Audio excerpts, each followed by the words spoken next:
और इस वक्त एक और बड़ी खबर आ रही है जो आम लोगों को परेशान करने वाली है। रुपया अपने सबसे निचले स्तर पर पहुंच गया है। $1 की कीमत 67 रुपए के पार पहुंच चुकी है। लगातार रुपए में गिरावट का दौर जारी है। 67 के आंकड़े के पार पहुंच चुका है रुपया। और इस वक्त हमारे साथ जुड़ चुके हैं मार्केट एक्सपर्ट आकाश जिंदल। आकाश, जो स्थिति इस वक्त बनी हुई है, ऐसा कहा जा रहा है कि अब तो $1 की कीमत 70 रुपए तक हो सकती है। फिलहाल डॉलर के मुकाबले जो 67 के पार हुआ है रुपया, उसे किस तरह से देखेंगे आप, और आम आदमी पर इसका किस तरह का असर देखा जाएगा?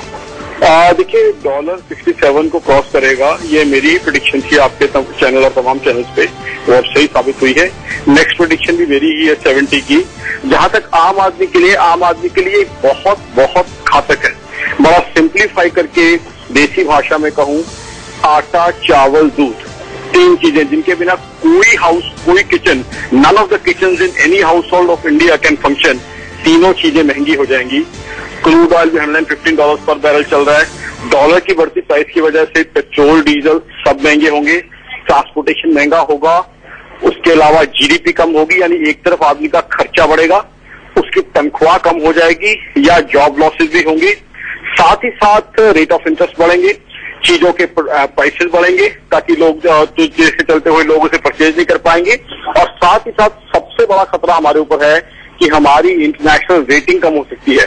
अगर हमारी इंटरनेशनल रेटिंग कम हो जाती है तो जिस इंटरनेशनल मनी की हमें सबसे ज्यादा रिक्वायरमेंट इस समय है, वो हमारे लिए लेना बहुत मुश्किल हो जाएगा।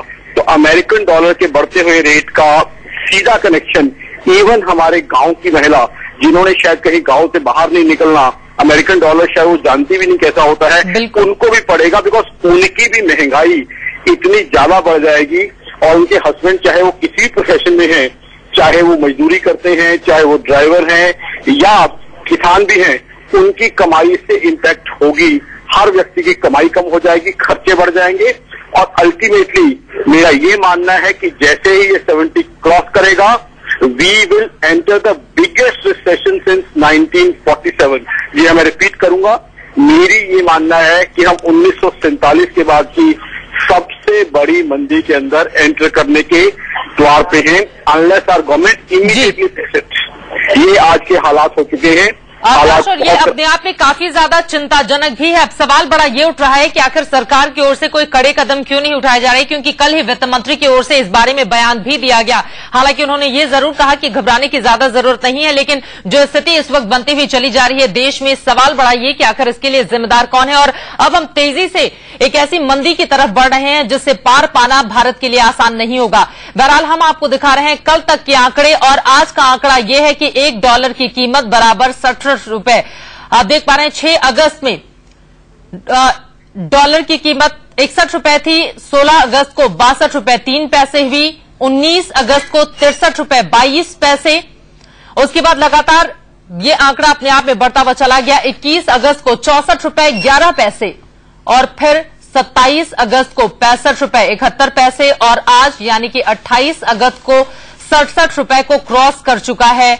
$1 की कीमत 67 रुपए हो चुकी है, जो अपने आप में काफी ज्यादा महत्वपूर्ण इस लिहाज से, क्योंकि देश के लिए बहुत जरूरी है कि हम मंदी की तरफ ना बढ़े और इसके लिए सरकार कड़े कदम उठाए। आकाश हमारे साथ लगातार बने हुए हैं फोन लाइन पर। आकाश, जरा ये बताइए कि इससे निकलने के तमाम उपाय भी हैं, बावजूद उसकी आखिर कड़े कदम सरकार की ओर से क्यों नहीं उठाए जा रहे? क्योंकि अब तो जिसका जिक्र आपने भी किया, $1 बराबर 70 रुपए, उसकी कगार पर देश पहुंचता हुआ चला जा रहा है। जी हाँ, देखिए, सरकार की तरफ से कुछ एफर्ट्स किए गए, but they have been too late and too little. बहुत देर के बाद किए गए और वो एफर्ट जो है बड़े कम किए गए। सरकार की प्रायोरिटी कहीं और रही है, चाहे फूड सिक्योरिटी या और चीजों की तरफ। और लेकिन हमें डॉलर्स का इनफ्लो बढ़ाने के लिए जो कदम उठाने चाहिए थे वो नहीं उठाए गए हैं। इसका एक ही सोल्यूशन है, इमीडिएटली डॉलर्स का इनफ्लो बढ़ाया जाए। और इमीडिएटली भी शॉर्ट टर्म में डॉलर्स का इनफ्लो बढ़ाया जा सकता है। वो है कि FIIs को मोटिवेट किया जाए, हमारे NRI भाइयों के लिए बॉन्ड इशू लाए जाए, हमारे एक्सपोर्टर्स, कुछ एक्सपोर्ट ऐसे हैं जो फटाफट जिनके अंदर इंक्रीज आ सकती है, उनको बढ़ाया जाए। और तब तक शॉर्ट टर्म के लिए RBI की तरफ से कुछ डॉलर्स की सेल की जाए। दोनों चीजों को मर्ज करके चला जाए तो इसे काफी हद तक कंटेन किया जा सकता है। सरकार की तरफ से हमें प्रोएक्टिव एक्शन चाहिए। वित्त मंत्री साहब की मैं बहुत इज्जत करता हूं, बट जो कल बातें हुई हैं कि कुछ इन्वेस्टमेंट के क्लियरेंसेस दे गए हैं, वो बड़ी लॉन्ग टर्म है। उनका इम्पैक्ट 1 साल, 2 साल, 4 साल बाद आएगा, जबकि उतना वक्त हमारे पास आज की तारीख में बिल्कुल नहीं है। हमारे पास वक्त है 1 या 2 दिन का।